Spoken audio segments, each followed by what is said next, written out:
Awesome. So I get a couple of questions here and there about guitar tone, whether or not I use only pedals or I use some stuff in Logic, and I figured I'd kind of dive into that just a little bit. I want to keep this video under probably 6 or 7 minutes because I feel like any more that I say should be made into separate videos. So starting off, the guitar I'm using is a Gretsch G5655TG, beautiful gold on white finish with black top filtertrons. And for pedals, I'm using a buffer pedal going into an SP compressor, JHS Morning Glory, and a Strymon Big Sky with just a little bit of light room reverb to kind of give some spatial dimension. As far as plugins, today I have a very simple EQ curve, pretty much just a high pass up to 94 hertz and a little dip in the low mids. This guitar has a very warm tone, and I'll actually give you a demonstration with no plugins present.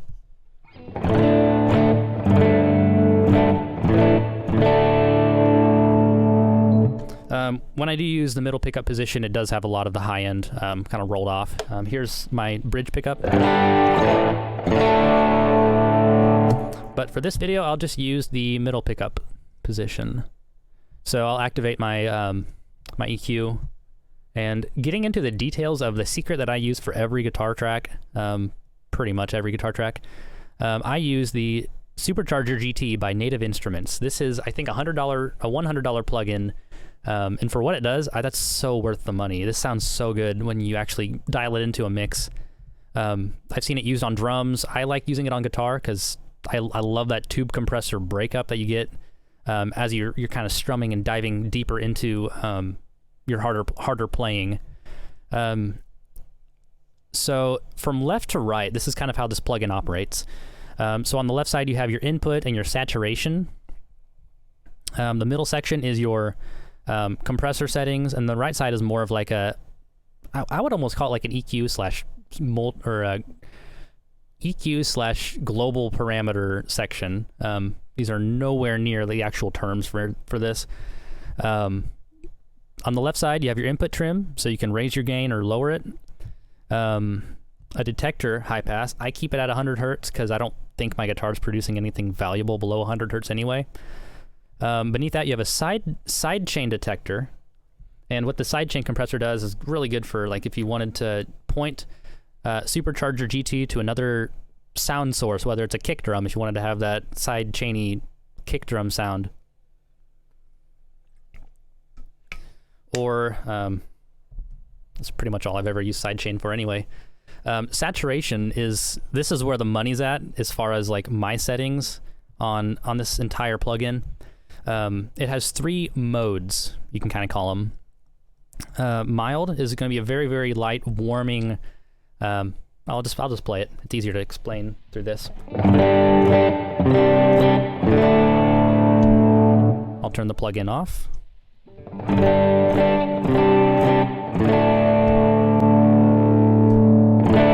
It adds a little bit more of that kind of low end with a little bit of light breakup and warmth from the tube saturator. Let's go to moderate, and I'll raise this up a little bit.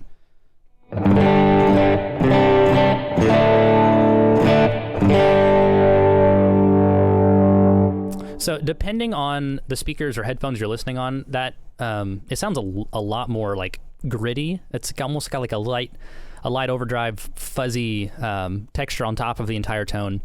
I'll A/B that section alone.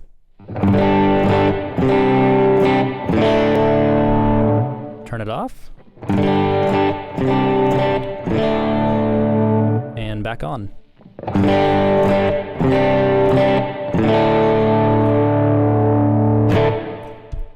And third is hot. Now this is almost like the overdriving the tubes completely to the point of like smashing the dynamic range of this. And this isn't even to the compressor section yet.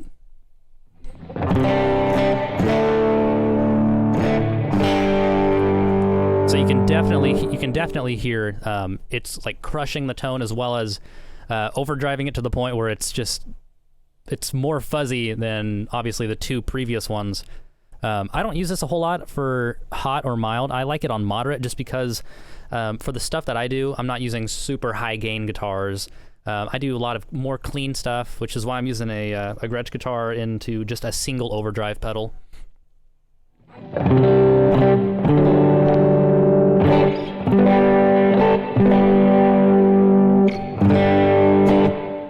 So that is the left side. That's the saturator and the input. For the compression, I don't typically use a whole lot. For the compressor itself, I keep it on like 1 to 2. It has a few presets: gentle, punch, and slam. Gentle's good for very not over-the-top compression. Punch is good for like drums, and slam's kind of if you want that crushed sound. You might be going for a parallel compression kind of tone or whatever. But these are kind of my settings. When in doubt, keep it on gentle. That's kind of the opening default preset anyway. On the right side, it has 3 different kind of EQs you can use for, it's called the character knob, or the character section. Fat is going to lower the high end, or actually it's going to raise the high end and raise the low end. Whereas warm, it's going to kind of dip down the high end. You think of dark and warm tone. This is the setting you would typically use if you're wanting to go for that. For bright, it's going to basically lower the low end. And then as you introduce that kind of EQ with the character knob, that's how you kind of activate those settings. I don't use this a whole lot yet, at least. I might introduce it later. But for on the far right side, you have the mix, which, like I said earlier, for parallel compression, this is where it's at. This is such a good feature on compressors. I'm surprised not all of them, or like from here going forward, they're not all going to have mix knobs. I keep it on all wet because I like it. For guitar tone, this is kind of how I have my settings. The mode, stereo link is good if you just want that kind of, you want the same settings on left and right. Dual mono, if you wanted to just have a little bit more high end on the right side, or kind of create a little bit of stereo depth between this left and right sides, using the dual mono and mid side are good for that. Mid side is really stinking good for letting something kind of cut through a mix a little bit more. If you wanted to give more high end to the sides, that's a good way to do that. Like I said before, I keep most of my stuff as its default preset. Output, if your signal is too compressed and it's cutting the gain too much, you can boost it on the last step before it actually exits the plugin and goes to the next. Yeah, or if your tone's too hot and you need to bring it back a little bit, this is where that's at. So as far as meters go, it's got a gain reduction meter and an output meter, which when you're dialing in compression, that's a good way to kind of visually see what it's actually doing.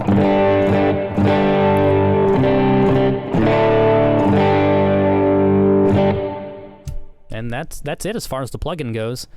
If you have any questions or would like to get some more information on maybe using this on bass guitar or maybe a drum track or something, let me know. That's what a comment section's for, and I'd love to answer any questions if you got any about guitar tone. This is what I love. So thank you very much for listening and actually watching, and have a good day.